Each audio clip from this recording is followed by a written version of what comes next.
Bonjour à toutes, bonjour à tous. Donc nous sommes le vendredi 22 mai 2015. Je suis toujours au centre de formation et d'études du ninjutsu, donc des arts de la combatique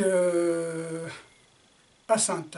Je vais répondre pendant un petit moment quand même à quelques questions. Donc j'ai choisi 2-3 questions parce que les réponses sont assez longues, sauf sur la personne qui m'avait demandé une précision sur une école de ninjutsu, le Fumaryu. Alors là, j'ai eu tellement de réponses de la part d'un des chercheurs de notre centre, qui fait partie de notre centre, Jonathan. Donc vraiment, c'est trop long, hein. Il m'a bien détaillé ça, il a mis 1 mois pour répondre, il a fait des recherches avec les différents noms, les transformations, les familles qui changent de clan, les noms qui changent et tout. Bon, à la rigueur, la personne me recontacte et je lui envoie l'étude sur papier, c'est des Fumaryu, et donc ça ne s'est pas toujours appelé le Fumaryu. Donc c'est vraiment une très longue histoire. Ce style a existé. Maintenant, quelqu'un qui aujourd'hui prétendrait faire partie du Fumaryu, voilà, comme disait Hatsumi Sensei dans les années 80, il y a beaucoup de gens qui disent faire du ninjutsu, ils prétendent faire partie d'une certaine école, des écoles qui ont disparu la plupart du temps depuis des siècles et des siècles, donc ils ne peuvent pas évidemment être descendants de ces écoles, surtout si vous avez un soke américain ou polonais. J'ai rien contre les Polonais, mais bon, voilà, vous voyez, donc ça fait un petit peu bizarre. Donc je vais commencer les réponses. Excuse-moi, j'ai perdu ton nom, mais tu m'avais demandé à quoi sert le Kayaku Jutsu. Alors le Kayaku Jutsu, en fin de compte, c'est tout ce qui concerne le feu, l'art du feu. Dans l'école Togakure, surtout, on parle non pas du Kayaku Jutsu, mais du Katon no Jutsu, ou Katon Jutsu. Donc je remonte l'extrait de Nimpuikan, que puisse faire une petite photo pour voir. Donc c'est plusieurs livres, hein. Là ça vient de celui-là de Nimpuikan et celui-là d'un autre livre sur le ninjutsu de Maître Hatsumi. Alors la définition exacte, le Kinton, tout ce qui est Kiton, ça fait partie du Gotompo. Si on parle de Kayaku Jutsu, ça veut simplement dire qu'on utilise le feu comme un art de la guerre, par exemple. Une technique guerrière, Kayaku Jutsu, ce serait utiliser le feu. Bon, le problème c'est que le ninjutsu n'est pas forcément une technique a priori ou à proprement dit de guerre dans le sens de combat. Ça a été utilisé très rarement d'ailleurs au début de sa création, je l'expliquerai tout à l'heure en détail. Ça fait partie des gotompo, c'est-à-dire les façons d'utiliser les éléments naturels pour s'enfuir. Le ninjutsu, si vous voulez, pour donner une définition dans le combat, c'est courage fuyant. Tout simplement, pas parce que le ninja est lâche, bien au contraire, mais parce que le ninja n'a pas à se battre. Le ninja doit revenir à son campement, ou au campement de celui qui va confier la mission, pour donner ses informations. Il ne doit pas mourir au combat comme un samouraï. Je le dis, je le répète à chaque fois, mais c'est très important. Donc, par exemple, un ninja, quand je vous dis qu'il n'est pas lâche, un ninja, par exemple, c'est quelqu'un qui va se déguiser en soldat, et pendant la bataille, il va s'ouvrir, il va se blesser, se planter une flèche dans la jambe, et puis ou un yari, et puis se mettre sur le côté, prendre son sang, s'embarbouiller, et faire le mort. Voilà, donc il faut du courage pour faire ça. Hein, voilà, donc Fujita en parlait, il disait dans ses mémoires que un ninja doit traverser le champ ennemi, même blessé, pour aller donner ses informations. D'accord, c'est très important. Donc, Kayaku Jutsu, forme globale d'utiliser le feu. Kiton Jutsu, donc, pas Kinton, Katon Jutsu, donc fait partie avec le Suiton Jutsu, Kinton Jutsu, Goton Jutsu, il m'en manque Mokuton Jutsu, des éléments, des façons d'utiliser les éléments naturels, donc le bois, le fer, l'eau, la terre, c'est-à-dire l'environnement, pour fuir, pour se cacher. Le ninja se cache, le ninja ne doit pas être pris dans sa mission. Il ne doit pas être pris, il ne doit pas être repéré, sans ça on change les plans. Et, voilà. Je l'ai déjà répété, mais bon, on a tellement répété des trucs incroyables, faux dans le cinéma, où le gars à 30 mètres va vous lancer une étoile, l'autre il va prendre l'étoile dans le front, il va tomber par terre, il va être mort. Essayez à 30 mètres de lancer une étoile dans un crâne, vous allez voir si ça perce. Voilà, donc, alors, le katonjutsu, bon, ça va être quoi? Ça va être utilisation d'une flèche munie d'explosifs pour aller faire exploser un dépôt de munitions dans un château. Pendant ce temps-là, eh ben, l'armée pour laquelle vous travaillez va rentrer par la porte principale, hein, ou faire exploser la porte principale qui est au nord, par exemple, et puis l'armée va rentrer par le sud. Hein, c'est un des 36 stratagèmes. Ensuite, un shaken, donc une étoile, j'aurais dû la prendre d'ailleurs, un shaken avec une mèche autour, lancé pour incendier aussi une pièce, des fumigènes, du feu, pour masquer une fuite, mettre le feu à une forêt pour justement masquer sa fuite, parce que l'on doit rentrer vivant pour pouvoir transmettre les informations que l'on a glanées chez l'ennemi. Une gourde calebasse remplie de poudre à canon, c'est pareil, pour pouvoir jeter dans l'eau, faire chavirer un bateau ou une barque qui nous poursuit. Voilà, donc tout katonjutsu, c'est vraiment utiliser le feu pour fuir, pour se cacher, pour sauver sa vie. Le ninjutsu, c'est quand même sauver sa vie. N'oubliez pas, ça n'a rien à voir avec le samouraï qui meurt au combat. Le ninja sauve sa vie, c'est très important. Donc voilà ce qu'on appelle l'utilisation du feu. Pour faire on peut dire, pour distraire l'ennemi, hein, tout simplement, pour distraire l'ennemi, pour masquer sa fuite dans un rideau de fumée, pour faire du bruit, pour attirer l'ennemi, à balancer une poire de poudre dans un feu de camp. Quand il y a des gardes du château qui ont allumé un feu pour se réchauffer, on balance une petite je dirais, une noix évidée avec de la poudre dedans, on jette ça dans le feu, ça fait une explosion. Pendant ce temps-là, les gardes sont aveuglés par l'explosion, et comme leur pupille va se rétracter par la lumière, hein, surtout si on a mis du phosphore dedans, hein, du soufre et du phosphore, surtout du phosphore, la pupille va se contracter, et donc ils y verront moins bien dans l'obscurité. Pendant ça là, hop, on passe devant eux dans le noir, sans qu'ils nous repèrent. C'est ça, une des façons d'utiliser. Donc pour fuir, mais aussi pour rentrer dans donc la distraction, détourner l'attention de l'ennemi, faire contracter les pupilles, faire un rideau de fumée, voilà. Donc ça c'est important. Donc là-dessus, je vais justement rebondir avec la définition du ninjutsu, excusez-moi, j'aime bien la rappeler.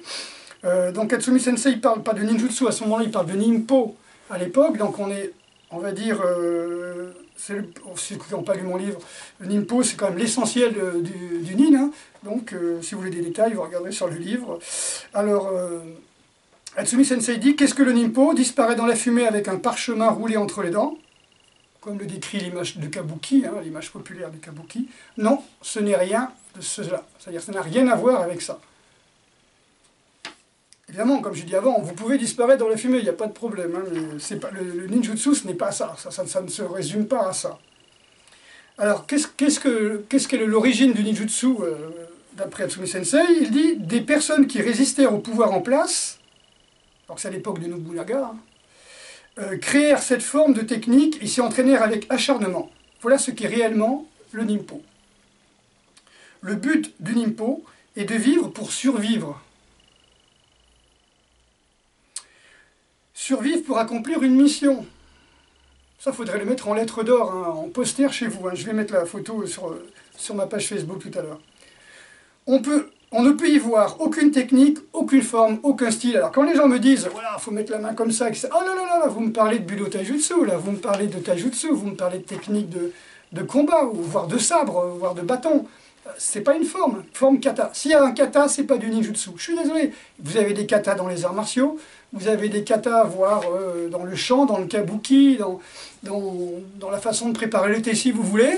mais pas dans le ninjutsu. C'est impossible. S'il y a une forme, c'est pas du ninjutsu. Si on identifie quoi que ce soit, c'est pas du ninjutsu. Je répète, on ne peut y voir aucune technique, aucun jutsu, aucune forme, kata, aucun style, ryu.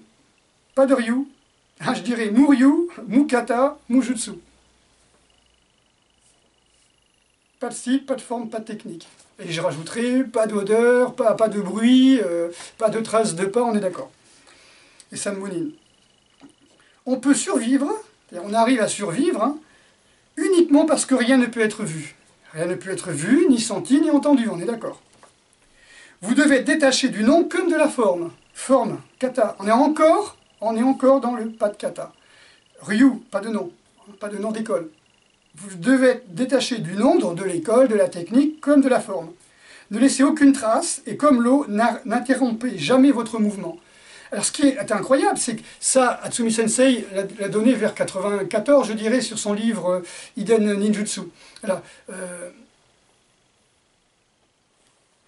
ça veut dire tout simplement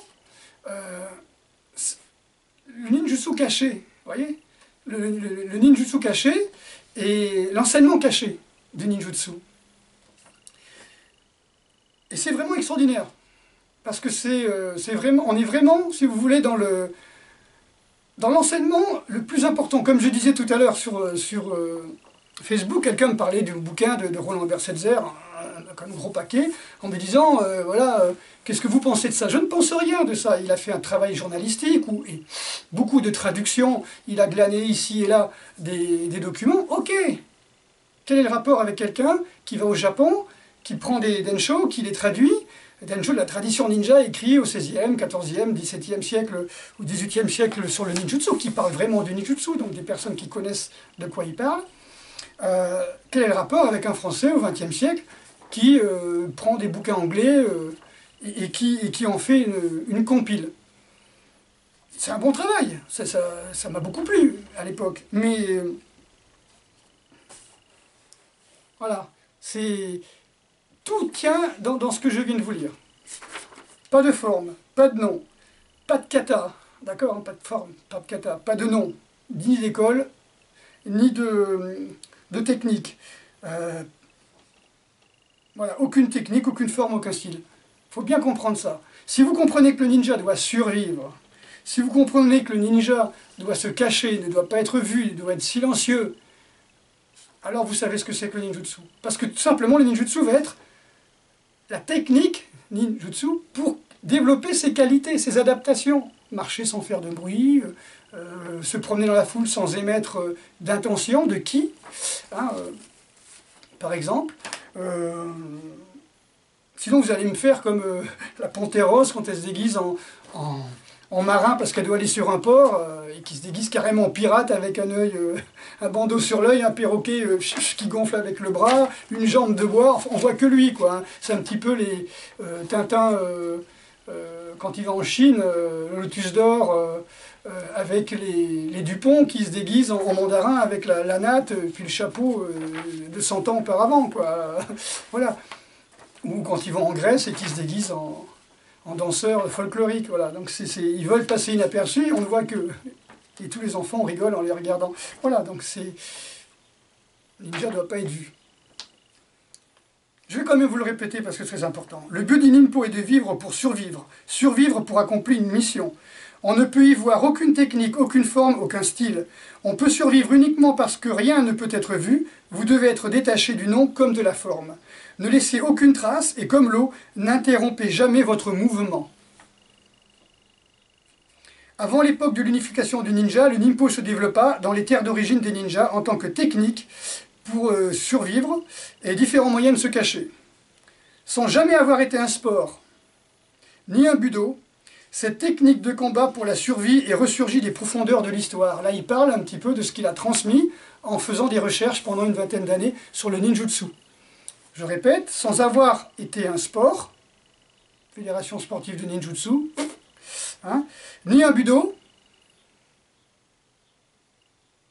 hein, donc ça veut dire que ça se ça, c'est pas comme le karaté qui venait d'Okinawa où les gens étaient en short, torse nu, pieds nus sur la plage en train de s'entraîner.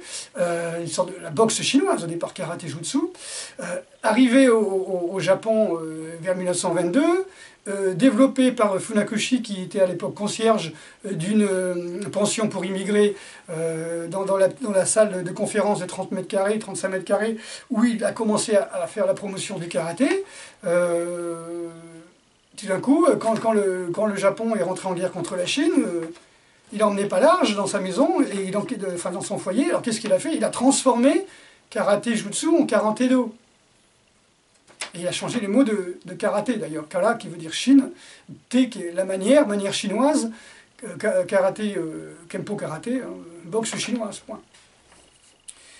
Kempo karaté jutsu, ou Ryukyu kempo karaté jutsu, ça veut simplement dire technique de boxe chinoise des Ryukyu.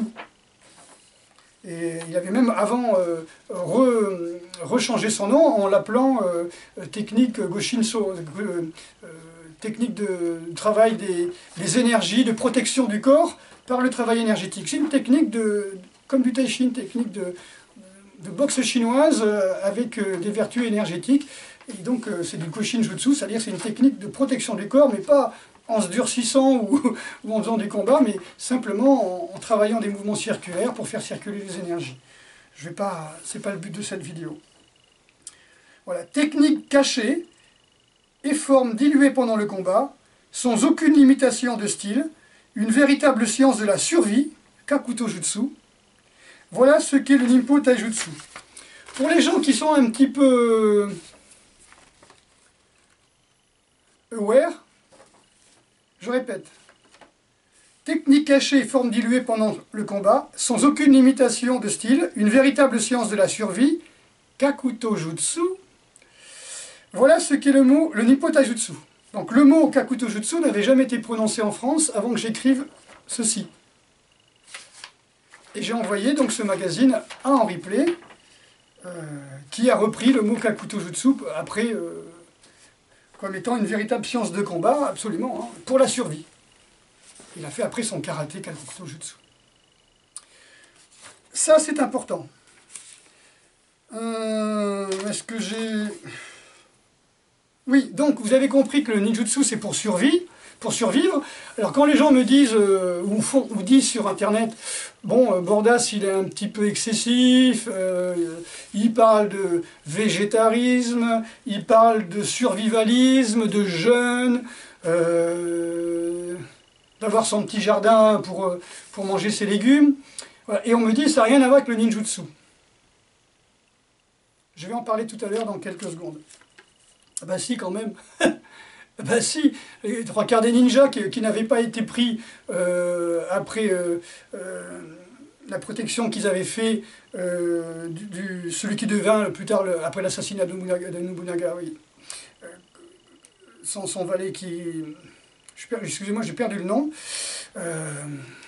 Tokugawa Ieyasu, donc ils ont ramené Tokugawa Ieyasu dans son domaine, hein, je crois que c'était Sakai, c'est-à-dire Osaka, et donc il a pris par la suite des ninjas à son service à Tokyo, la nouvelle capitale, mais les trois quarts des autres, ils sont restés à Iga et Koga pour faire du jardin, pour faire leur jardin. Donc oui, le travail de survie, le travail d'autarcie en ce qui concerne la nourriture, évidemment. Les ninjas ne sont pas des cueilleurs-chasseurs. Les ninjas, ils vont faire leur jardin, ils vont effectivement chercher des plantes un peu partout dans la forêt. Ils n'ont pas de... Je sais pas... ils n'ont pas de congélateur pour mettre la viande, le poisson, etc. Bon, vous voyez ce que je veux dire. Lisez mon livre, tout est expliqué là-dessus. C'est chez Lulu. Lulu.com. Secret du ninjutsu. Alors, secret des ninjas, je crois, c'est secret des ninjas. Alors, si vous écoutez bien le texte que je vous ai lu tout à l'heure, à l'époque de l'unification du Japon, le Ninpo se développa dans les terres d'origine des ninjas, en tant que technique pour survivre et différents moyens de se cacher. Le but du ninjutsu est de vivre pour survivre. Des personnes qui résistèrent au pouvoir en place par le passé créèrent cette forme de technique et s'y entraînèrent avec acharnement. C'est de la résistance. Les ninjas étaient des résistants, et comme disait Maître Hatsumi dans ses premiers livres et dans ses premières interviews, le ninjutsu, pourquoi on n'en parle pas et pourquoi il y a beaucoup d'écoles qui ont disparu, en citant justement tous ces maîtres, entre guillemets, d'écoles de ninjutsu dans les années 80, qui disaient, surtout aux États-Unis, faire partie de telle ou telle école de ninjutsu, comme par exemple le Fumaryu, tout simplement parce qu'ils avaient entendu parler de ce mot-là, de cette école. Cette école avait existé, hop, et ben c'est moi le Soke, point. Et ben tu ne pourras pas vérifier, puis de toute façon c'est ninja, donc c'est secret, tu ne peux pas savoir, il n'y a aucun document, l'école a disparu, ben toi elle a disparu, mais elle a fait un bond de 20 générations, et puis me voilà. Vous voyez, en gros. Donc il disait, ces écoles ont disparu comme les réseaux de résistance ont disparu après la guerre. La guerre mondiale, d'accord? Aussi bien les réseaux de résistance au Japon, dans toute l'Asie du Sud-Est, qu'en France, en Angleterre, etc. Il n'y a plus de résistance. Parce qu'il n'y a plus d'ennemis, il n'y a plus personne contre qui on va résister. Donc c'est la résistance, hein, et on trouve dans le mot nin, on a le côté résistance, hein, le côté endurance, persistance, résistance, voilà. Donc évidemment le jeûne, évidemment le fait de se cacher dans un trou pendant 2-3 jours sans manger pour pouvoir se cacher et survivre, évidemment. Je pourrais vous donner plus de détails, mais voilà, je garde pour les stagiaires, parce qu'il faut que je vous montre des documents, il faut que je vous montre des choses que j'ai ramenées du Japon, qui montrent ces choses-là, qui démontrent ces choses-là. Donc le ninja, c'était un résistant, qui résistait à un phénomène totalitariste. Hein. Et ce sont des gens qui ont créé des réseaux de résistance qui ont créé le ninjutsu, tout simplement. Donc, on a aussi parlé l'autre jour sur Internet, je crois que c'est hier ou avant-hier, de cette revue. Alors, on me demandait qu'est-ce qu'elle était devenue, et j'ai précisé qu'en fin de compte, alors je ne sais pas si c'est le dernier numéro ou si je l'ai en haut dans mes dossiers.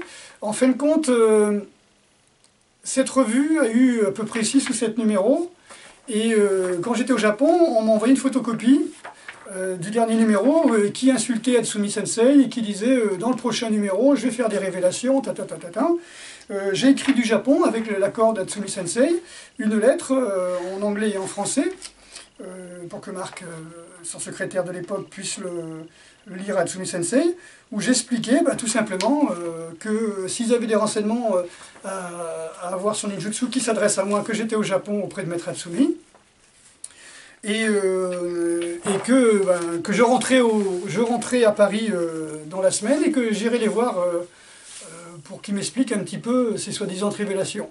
Alors je ne sais pas s'ils ont pris ça comme une menace, mais je pense que oui, parce qu'en fin de compte, ce magazine était fait par la fédération et pour le développement de la fédération française de ninjutsu, je ne sais pas si ça existe encore, de Barthélemy, Philippe Barthélemy. Donc tout le bouquin est fait pour eux. Hein, Alors, ninjutsu édité par la société Édition Sanshin. Bon, je suppose que c'est eux. Hein,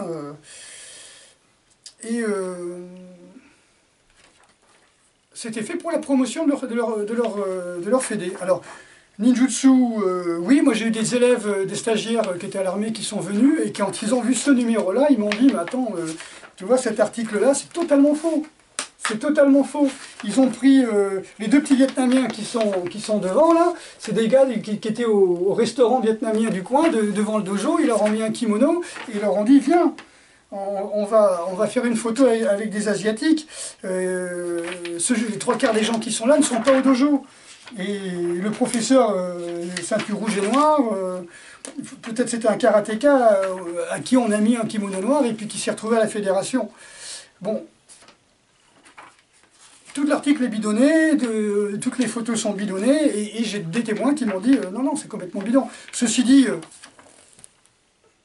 poster de Kim Silver, c'est une personne gentille, hein, moi je l'ai vu plusieurs fois, lors de démonstrations, quand on faisait des démonstrations, chacun de son côté, nuit des arts martiaux à Bordeaux, etc. Et bon, bah, c'est un type qui a surfé sur Bruce Lee, la musculation à la Van Damme. Hein. C'est le Van Damme français, on va dire, hein, qui faisait des démonstrations de nunchaku. Il a fait de la cage. J'ai même vu dans la région, avec une cagoule un jour, faire des démonstrations soi-disant de ninjutsu. Il faisait du nunchaku en kimono noir, parce que le team ou la team ninja, je ne sais quoi, de Figals, qui fait des cascades de films maintenant, n'était pas là. Donc il n'a pas voulu se déplacer. Tu me diras, j'étais dans le coin. Hein. Donc il n'avait pas trop envie de venir. Et donc quand vous voyez ça, bande dessinée de Delorme, c'est sympa, mais bande dessinée, les Tortues Ninja, vous voyez, qu'est-ce que vous avez d'important? Bon, surtout pas oublier le magasin hein, pour acheter, hein, parce qu'ils avaient aussi un magasin dans leur dojo. Les vidéos qui sortent, et Chuck Norris en Delta 2, Delta Force 2. Voilà, donc ça en dit long, avec des articles sur le sumo. Voilà, c'est un bouquin sur un magazine soi-disant pour ninjutsu. Le problème, c'est qu'ils n'ont pas de quoi remplir. Tout simplement parce que c'est pas un business, le ninjutsu. Si vous voulez faire du business avec le ninjutsu, être dans les fédérations sportives, et distribuer des grades, des dan, des diffs, et vous allez faire du pognon. Mais bon... Moi, j'ai rien à vendre dans le sens où, à part le livre et puis une vidéo qui explique ce que c'est que le ninjutsu, pour transmettre les choses comme elles sont, j'ai pas de grade, j'ai pas de trucs à vendre. Hein. Et puis, quand les gens viennent, par exemple, pour un stage, ils ressortent avec des exercices pour toute une vie, pratiquement. Hein. Pour au moins 1 an, ils savent quoi faire pour développer leur VMA, leur VO2 max, leur tonicité, leur statodynamisme, leur puissance, leur souplesse, leur concentration. Voilà, c'est pas juste je t'apprends 3 katas, le contenu de telle cassette d'Atsumi, sur le bâton et paf, deuxième dan. Ça se fait, ou ça se faisait, et puis ça se fait encore. Voilà, bon. Alors, plus sérieusement, la question, j'ai promis de répondre tout à l'heure, il y a quelques heures, hein, parce que je vais mettre cette vidéo en ligne ce soir, et la question m'a été posée vers 13h30. Pierre-Emmanuel Calmel, qui est venu me voir à un dojo à Valence, hein, chez Nicolas Lassalle, et il a reçu l'enseignement dans le sens où il a bien compris le feeling, il a bien compris ce qu'était ninjutsu et ce qui n'était pas ninjutsu. Il ne fait pas de ninjutsu, hein. Il fait du kendo, il fait je crois, du shambhala, des choses comme ça. Et il est venu, il a vu, il a ressenti un petit peu, voilà, c'est important. Je vais dire un petit peu comme moi quand j'ai vu Atsumi pour la première fois, j'ai vu que tous les gens qui enseignaient ninjutsu en France, voilà, quand vous voyez Sensei Atsumi dans un Taikai, moi j'ai vu en 89, j'ai vu que tous les rigolos qui étaient sur Paris qui enseignaient, c'était du n'importe quoi. Ils n'avaient pas le niveau ils avaient le niveau d'un type qui avait fait un cours ou deux avec lui, quoi. Et c'était la vérité. Donc comment voulez-vous, même si on se donne un 6e ou 10e dan et qu'on fait 2 cours, on n'a pas le niveau, il ne faut pas dire n'importe quoi. Alors, Pierre-Emmanuel, il est venu et il a compris que... après, il s'est posé des questions, et c'est comme des graines que je plante. Hein. Donc, il s'est posé des questions, et là, ça fait plusieurs jours que ça le travaillait, et là, il m'a envoyé une question. À la suite de l'article que j'ai mis en replay, l'article avait été censuré par Karaté Bushido, et pourtant, il lui avait dit surtout ne censure pas, garde Bordas, etc. Mais non, il ne fallait pas qu'on parle de moi dans ce magazine. Bon. Le magazine, le numéro 181 où je suis en poster, est une de leurs meilleures ventes quand même. Hein. Bon, enfin, c'est pas grave. Pour faire suite à la publication récente de Bernard et de l'article censuré de Henri Play, la question de fond est de savoir où en est l'enseignement du Budo en France, notamment. Mon expérience personnelle, si humble soit-elle, j'insiste bien, se solde par de nombreuses déceptions dans les différents dojos que j'ai fréquentés. Donc ça veut dire déjà que Pierre-Emmanuel avait déjà un certain feeling, une certaine intuition, il avait développé une certaine intuition, ça c'est très important. Cette intuition qu'il faut développer, parce que ça fait partie des fondamentaux de l'art martial, cette intuition fait que vous arrivez à différencier le vrai du faux, c'est typique du ninjutsu. Hein, quand on parle de Shikinaritsu Daikomyo, Daikomyo, cette grande lumière, cette grande clarté que vous gardez dans votre cœur, c'est pour bien différencier le vrai du faux. Il faut que vous soyez du côté de la lumière et pas du côté de la force obscure. Vous voyez, il faut que vous soyez du côté de la lumière, pas du matérialisme. Cette lumière qui va augmenter vos vibrations et vous protéger des entités négatives, et des forces négatives surtout. Alors, des endroits où l'on répète inlassablement les katas, des techniques plus ou moins complexes, souvent, de façon très lente, tellement elles sont complexes. Ou alors des passages vers des combats réels, qui se terminent très souvent par des combats pieds-poings ressemblant à la mauvaise de Muay Thai. Bref, qu'en est-il de l'acquisition des fondamentaux du budo, mêlant habilement technique, liberté, vitesse et surtout efficacité? Je vais répondre.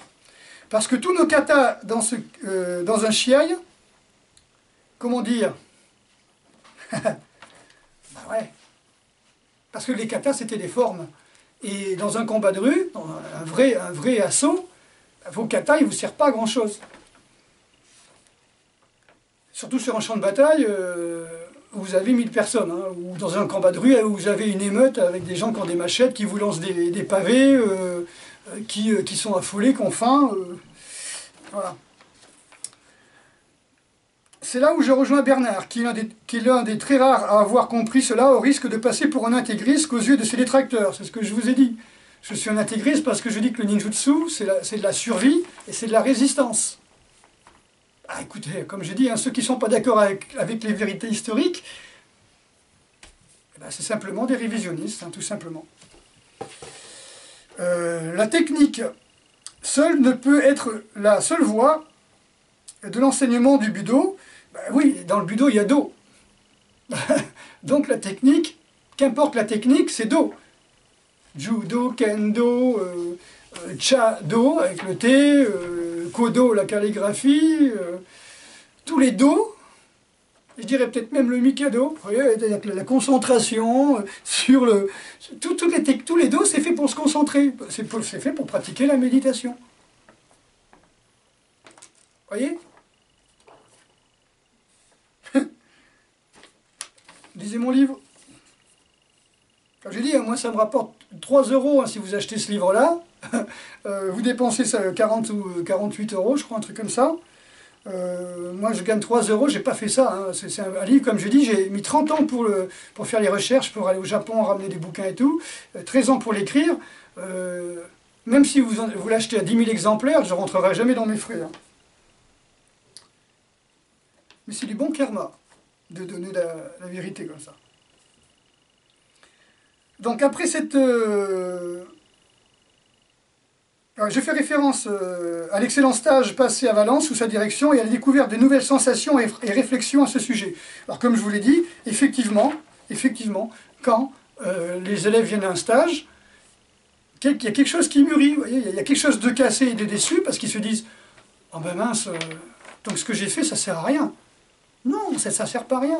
C'est simplement que on vous a trompé, et peut-être qu'à l'insu de votre plein gré, on vous a trompé, et les professeurs ont été trompés à l'insu de leur plein gré par les fédés, qui elles-mêmes ont inventé un mythe autour de leur art martial, d'un maître qui fait tomber la neige en poussant un kiaï, ou qui terrasse un héron, ou qui tue un tigre avec les poings.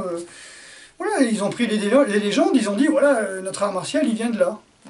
Comme je dis, moi aussi j'étais abonné à Pif Gadget et je lisais Docteur Justice dans les années 70. Et oui, parce qu'ils ont mon âge, hein, les patrons de fédé. On est de la même génération. Hein. Après cette expérience, on comprend mieux le message selon lequel il existerait d'autres fondamentaux à acquérir. Mais en France, c'est quelque chose qu'on a du mal à assimiler, obsédés que nous sommes par la simple technique. Il n'y a pas que ça, on est obsédé par les diplômes, on fait des diplômes français et on dit aux gens n'affichez pas vos grades parce que c'est des grades japonais. Oui, mais enfin, ce qu'on fait, c'est des arts martiaux japonais. Ah ben, si c'était des arts martiaux japonais qu'on ferait, uniquement les grades japonais seraient valables. Mais comme c'est des trucs, j'appelle ça des machins, vous voyez, c'est du machin jutsu, qui a été magouillé par les fédés françaises sur le mode sportif français et n'a plus rien à voir avec l'art martial. Et donc évidemment on va vous donner des brevets français de sport, etc. Pourquoi pas pour enseigner du sport? Mais arrêtez de dire c'est un art martial, arrêtez de dire vous enseignez des arts martiaux, vous enseignez des sports, vous enseignez des techniques sportives, appelez ça des arts martiaux sportivisés, ou comme comme les Japonais disaient sport traditionnel. Ah, j'aurais dû vous l'emmener, là, ce que j'ai mis sur Internet. Ah non, je ne l'ai pas encore mis. C'est un petit guide touristique que j'ai pris dans la salle bibliothèque là-haut, ou le petit guide du Japon qu'on donne à la JNTO, c'est le Japan National Tourism Office. Quand vous arrivez à l'aéroport à Narita, Tokyo, vous allez à l'office du tourisme japonais, et pour que vous vous comportez bien au Japon, il faut faire la demande, hein, on vous donne des petits guides avec l'histoire du Japon, la psychologie, la philosophie, comment se comporter en société, s'asseoir dans le métro, pas prendre trop de place, pas écarter les jambes, pas fixer les gens, voilà. Et dedans, il dit bon, quoi faire au Japon? Vous pouvez faire des sports. Vous avez les sports traditionnels, judo, kendo, karaté. Il ne parle pas d'arts martiaux, il parle de judo, de karaté et de kendo. Si vous faisiez des arts martiaux au Japon, ça voudrait dire que vous voulez être soldat samouraï au Japon. Ceux qui font des arts martiaux au Japon, c'est ceux qui font des films, c'est-à-dire des gens qui vont étudier les vraies techniques traditionnelles sur les densho pour les transmettre, ou bien faire des reconstitutions historiques, ou bien faire des films avec des techniques très traditionnelles. Je ne sais pas si ça existe encore, les tateshi qui font vraiment des maîtres d'armes. Tateshi, c'est les action directors qui montrent des techniques de combat. D'après des techniques traditionnelles de Densho, pourquoi pas, c'est beau. Ce serait fantastique si ça existait vraiment à 100% comme ça.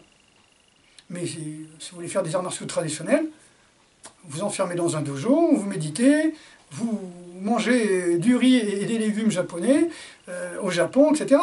Maintenant, évidemment, Pierre-Emmanuel Calmel, c'est simplement... Voilà, en France, c'est quelque chose qu'on a mal à obséder. On n'est pas obsédé que la technique, hein.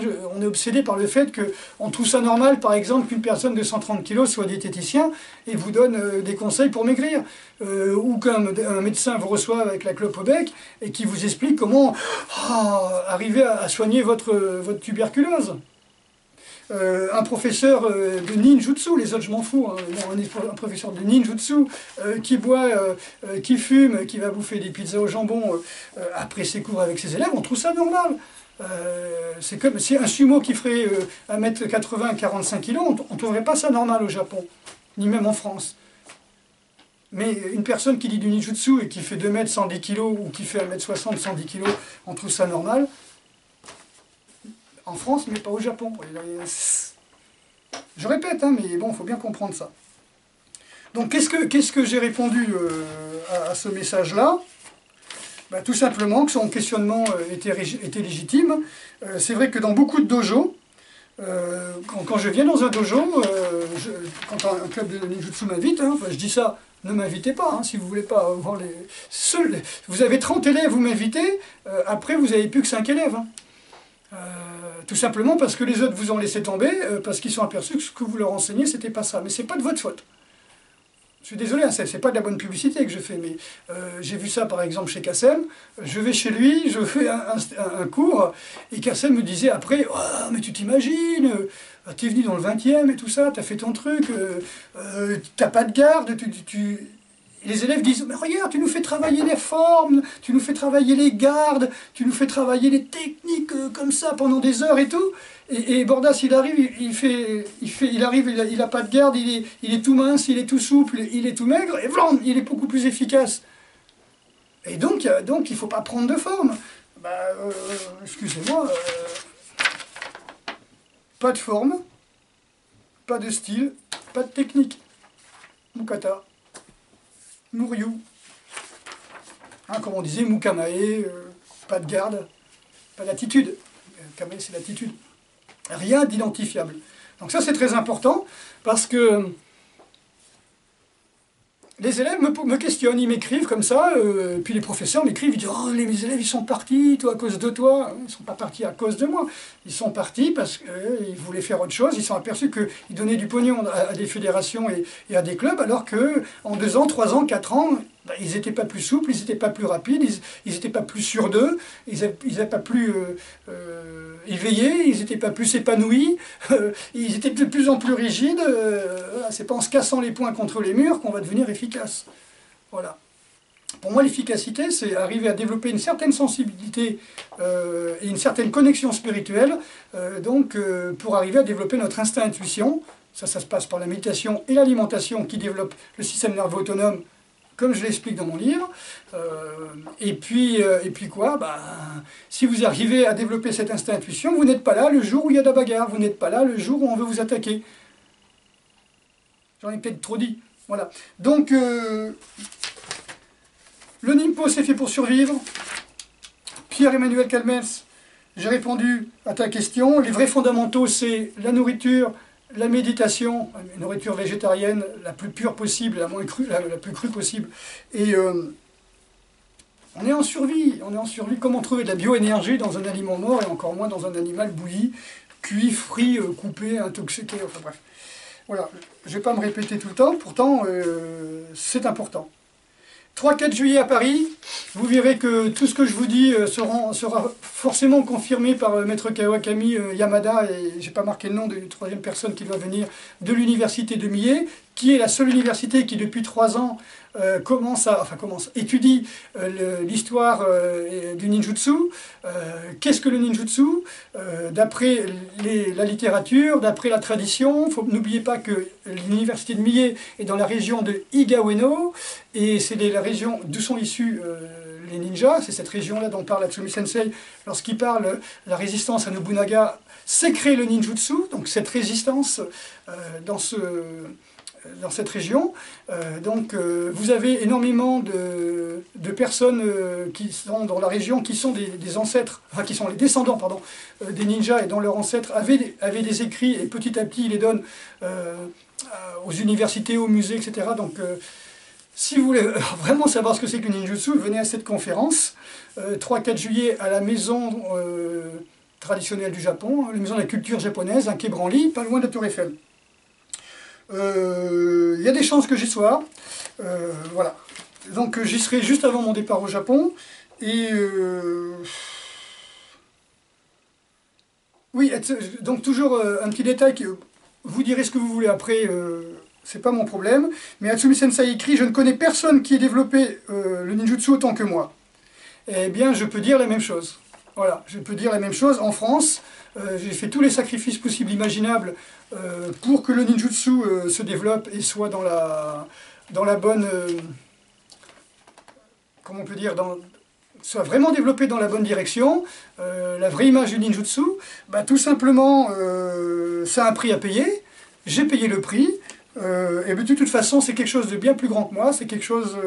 voilà, c'est une cause, pour moi c'est une cause. C'est comme ça. Je suis né avec. Atsumi Sensei m'a dit, vous êtes né pour ça.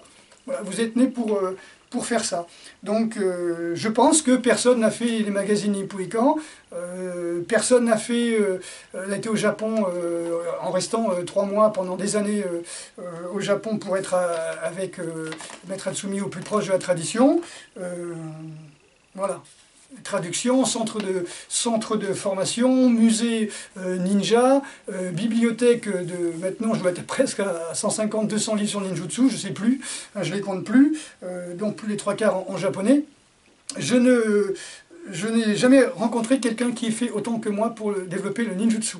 Et évidemment, j'ai transmis la flamme à des personnes fantastiques, comme Guillaume qui va au Japon et qui veut absolument transmettre. Voilà, j'avais suggéré à d'autres personnes d'apprendre le japonais pour aller au Japon, pour vivre au Japon. Et cette personne l'a fait. Maintenant, comme je dis, entre pouvoir lire le japonais, même avec un doctorat de japonais, et puis transmettre vraiment ce que disent les textes, c'est deux choses différentes. Entre savoir et avoir envie de transmettre la totalité de ce que l'on sait, pour pouvoir faire éveiller les gens, il faut être dans une optique de bouddhiste. Si vous n'êtes pas bouddhiste, ça passe mal. D'accord? Donc, comme je dis, si vous ne croyez pas en ma sincérité, vous pouvez arrêter cette vidéo. Moi, j'avais prévu de dire ça au début de la vidéo, on est à la fin. Voilà, c'est pas grave. Mais bon, voilà, si vous ne me croyez pas, n'allez pas sur ma page Facebook, désabonnez-vous de ma chaîne YouTube. De toute façon, moi je ne cherche pas à convaincre voyez, de force ceux qui ne croient pas. Je pense que si vous avez développé cette intuition, si vous avez cultivé cette intuition, cette étincelle de spiritualité, on peut appeler ça comme ça, si vous êtes connecté à quelque chose de plus grand que vous et vous ne vivez pas pour votre petite personne, je pense que si vous êtes dans le service, comme on peut dire, à ce moment-là, forcément, vous savez que je dis la vérité. Vous savez que je suis sincère. Et voilà, vous savez que, ouais, que je ne cherche pas à vous tromper. D'abord, un, parce que ça ne me rapporterait rien du tout. Deux, si j'ai mis absolument tout, mes 30 dernières années dans le ninjutsu, c'est bien que je pense que c'était ma mission, que c'est toujours ma mission, et c'est pas fini. Donc 3-4 mai, à la Maison de la Culture du Japon, qui branlit à Paris, pour les conférences, les démonstrations et expositions sur le ninjutsu. Et ensuite,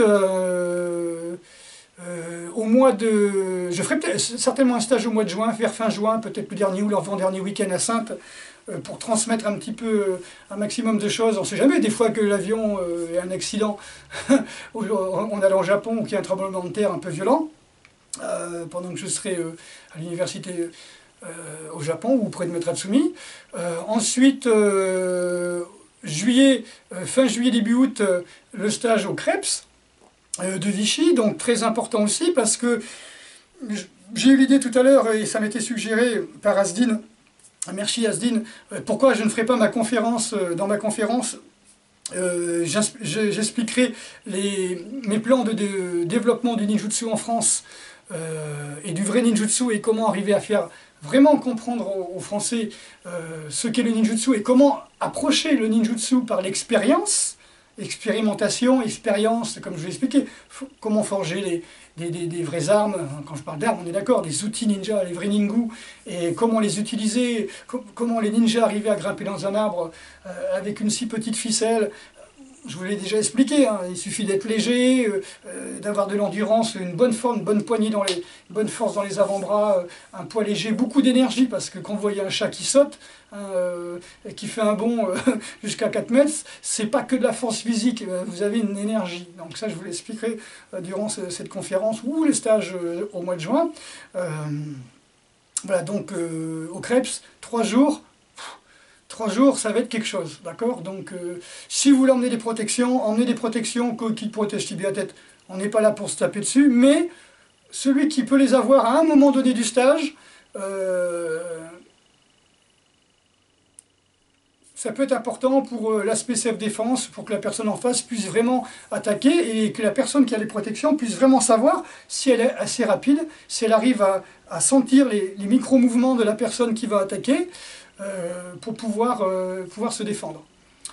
Micro-mouvement d'en parler en replay, quand il parlait des chevaux intelligents là, qui passaient dans les spectacles, dans les cabarets, dans les théâtres avant, où il y avait le cheval ou le cochon qui savait compter, alors que tout simplement le cheval, qui est très sensible, arrivait à ressentir l'attente du public ou de son maître. Par exemple, on demandait, le maître demandait, il mettait son cheval sur scène, il disait « mon cheval sait compter, faites une opération simple ». Et donc quelqu'un dans le public, c'était pas truqué, hein. Quelqu'un disait 3 x 4. Et le maître tapait avec sa badine sur la jambe du cheval, et le cheval tapait simplement sur la scène. Alors je pense que le maître, hein, le démonstrateur était au courant quand même, hein, mais peut-être qu'il n'était pas au courant, ça marche aussi. Et puis quand il fait 10, vous voyez, quand il est à 10, tout le monde dans la salle compte dans sa tête 10, et le maître aussi, et quand il arrive à 11, et là tout le monde est suspendu. Vous voyez, tout le monde est suspendu, il y a une énergie qui change. Vous voyez, c'est ce qu'on appelle les micro-mouvements de l'esprit ou de l'énergie. Et à ce moment-là, le cheval ressent ça. Et il fait 12, et là, hop, ça rechange. Et là, il arrête parce qu'il a senti qu'il y a une tension dans la salle qui attend l'erreur aussi. Hein. Elle a payé aussi pour voir le clown se casser la figure, le trapéziste tomber. Hein. Donc elle a payé pour voir l'escroc être dévoilé à la face de tous. Ben non, le cheval, il s'arrête. Il s'arrête de taper. Et pourquoi il s'arrête de taper? Comme je dis, parce qu'il a senti cette tension. Et le cheval, c'est quand même quelque chose, parce que quand vous faites du cheval, je ne fais pas de cheval, quand vous faites du cheval, c'est avec des micro-mouvements que vous allez guider votre cheval. Parce qu'il y a une communion entre vous et le cheval, je suppose. Ah, je ne suis pas du tout un spécialiste. Mais voilà, vous devez sentir certainement, le cheval doit sentir les micro-mouvements du cavalier, et c'est ainsi qu'il va arriver à guider, à le faire danser, à le faire avancer, reculer. Bon, la cravache peut aider un petit peu, mais c'est surtout, voilà. Donc, dans une bagarre, dans une attaque, il faut arriver à sentir le changement d'énergie. Je vous l'expliquerai, hein, c'est du saki tout simplement. Vous prenez dans la rue, vous avez deux personnes qui arrivent vers vous, une qui commence à s'arrêter, l'autre qui commence à vous contourner. Oula! Voilà, ça sent pas bon. Ça sent pas bon, ça sent courage fuyant si je suis un bon ninja, ou ça sent le sapin si j'ai voulu bloquer une attaque de machette ou de marteau ou de rasoir. Voilà. Donc, excusez-moi d'être un peu confus, j'ai fait ça un petit peu à la va-vite, il y a longtemps que je n'ai pas fait de vidéo pour vous, mais je pense que c'est important, et que cette année, il va vraiment falloir faire quelque chose d'important aussi pour le ninjutsu. Il y a beaucoup de monde, il y a beaucoup d'attentes, hein. Les gens ont vraiment envie de pratiquer du vrai ninjutsu, c'est-à-dire d'expérimenter des techniques de ninja, patience, endurance, persévérance, fabrique ou utilisation des ningus, aller vers le travail interne énergétique. On est d'accord. On est, comme disait tout à l'heure Pierre-Emmanuel, dans les fondamentaux de tous les arts martiaux, mais la différence c'est que dans le ninjutsu, on ne se bat pas, dans le ninjutsu, on essaie de jamais se battre. Et si on doit se battre, comment ça se passe? Voilà. Vous dites à quelqu'un, je suis végétarien, il va vous dire, mais si vous êtes dans le désert et que vous voyez un lapin, oui, c'est un peu lourd, quoi. Il y a toujours une exception, comme le gars des syndicats bouchers, le syndicat des bouchers, qui disait, ah ben heureusement qu'on mange de la viande et qu'on n'est pas fait pour être végétarien. Regardez les Esquimaux. Ouais. Il y a 800 millions hindouistes et bouddhistes qui sont végétariens depuis des siècles, même plusieurs milliers d'années. Mais non, on prend l'exemple peut-être des 300 Inuits qui doivent rester sur la banquise, qui mangent de la graisse de phoque, qui se nourrissent plus de graisse qu'autre chose, ils sont en plein régime cétogène, qui doivent mourir assez jeunes parce qu'ils ont une vie très stressante, on dit très yang. Alors une vie très yang en mangeant de la graisse animale, je ne vous dis pas. Donc voilà. Donc je vous donne rendez-vous, on est vendredi, dimanche de 14 h à 18 h à Saintes, au gymnase rue du Cormier, qui s'appelle gymnase du collège Agrippa d'Aubigné, CES, hein, collège Agrippa d'Aubigné, à Saintes, où je vous donne gratuitement un stage sur voilà, un peu de caporal, un peu de lutte, un petit peu de parcours, un petit peu de... On va voir ce qu'on va faire ensemble. Le but étant de s'exprimer avec de l'énergie, avec du dynamisme, travailler un peu son cardio, son explosivité, enfin toute chose qui va vous servir dans n'importe quel sport que vous pratiquez, y compris la pétanque, ou le lancer de javelot, ou le tir à l'arc. Voilà. Donc, on va travailler les fondamentaux. Ne mangez pas trop. Moi, je ne mangerai pas, mais vous pouvez manger. Je n'ai pas le droit de vous interdire de manger. Ne mangez pas trop. La dernière fois que j'ai fait ça, je crois qu'il y en a deux qui ont mangé. Il y en a un qui a dû tomber dans les pommes. Et mon ami kiné, il est devenu tout blanc et il a été vomir. Vous voyez, donc, encore une fois, dans la survie, si vous êtes poursuivi demain par un tigre, si vous avez le temps de le voir venir, vous vous faites dessus, hein, vous chiez dessus, et vous partez en courant. Hein, vous pissez tout d'un coup, vous partez en courant, comme l'oiseau va se décharger en prenant son envol pour peser moins lourd, vous voyez.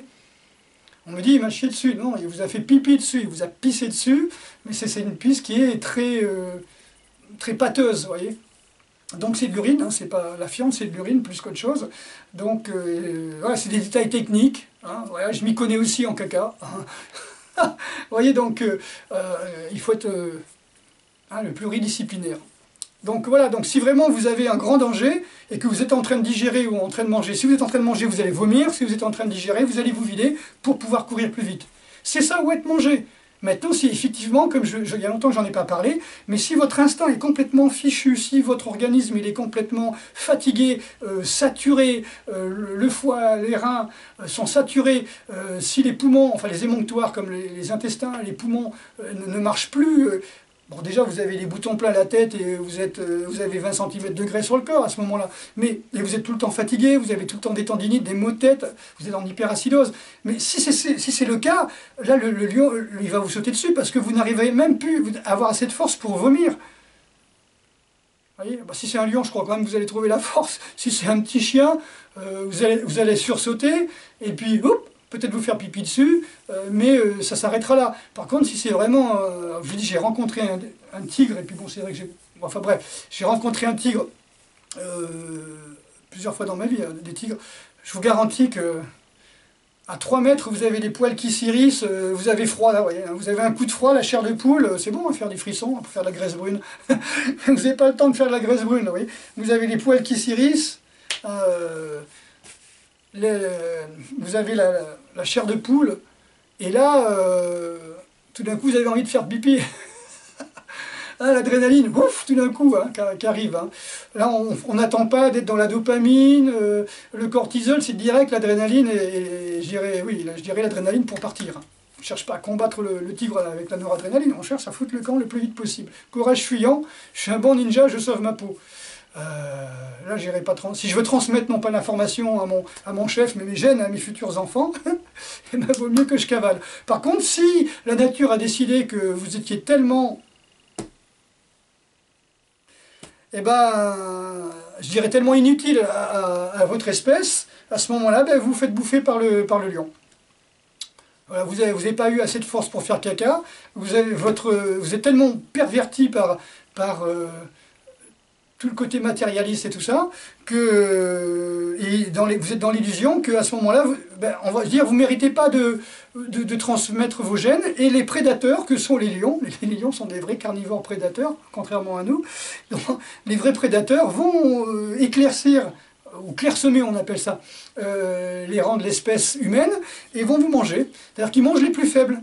Vous voyez, comme on dit, les renards sont de plus en plus forts et les lapins sont de plus en plus forts, parce que plus les lapins courent fort, courent vite, plus il faut que les renards courent vite pour pouvoir manger. S'ils n'arrivent pas à courir plus vite pour pouvoir manger, les renards ne peuvent pas nourrir leurs petits et les petits meurent. Et donc ça veut dire que ne subsistent que les renards qui sont les plus rapides.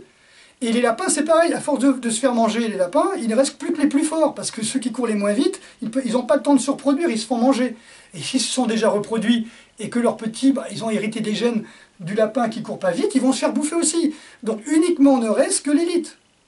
C'est ce qu'on appelle la biocratie, ce que Alexis Carrel appelle de la biocratie, c'est-à-dire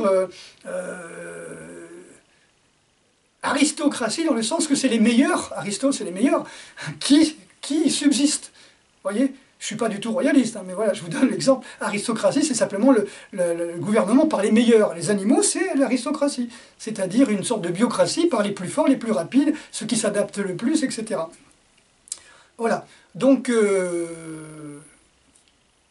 si votre corps est trop fatigué pour arriver à vous mettre en sécurité, vous ne pourrez pas transmettre vos gènes et vous allez mourir. Alors que ce soit le cancer, que ce soit un rhume, que ce soit une distraction de l'esprit avec votre téléphone portable, à mon avis, il va y avoir une épidémie de distraction des gens qui marchent dans la rue, vous traversez la route, boum. Voilà. Un train, un avion qui vous tombe dessus, une voiture qui traverse, un cycliste, n'importe quoi, vous êtes ailleurs. Quelque part, vous ne méritez pas de transmettre votre espèce, vos gènes, parce que les gènes des personnes transmises, les gènes transmises de personnes qui sont totalement distraites, et ça ne sert pas l'espèce humaine. Donc on est toujours dans la survie de l'espèce, là. Voilà. Voilà, donc le message, on peut rebondir là-dessus, je peux adapter mon discours en disant le ninjutsu sert à survivre pour transmettre des gènes, vous voyez, des gènes, on va dire, utiles à l'espèce humaine. Donc ne survivront que ceux qui méritent de survivre, parce qu'ils ont développé cet instinct intuition, c'est-à-dire les fondamentaux du ninjutsu, mais aussi de tous les arts martiaux. Est-ce que ça va être extrémiste? vous voyez comme vous voulez. À bientôt!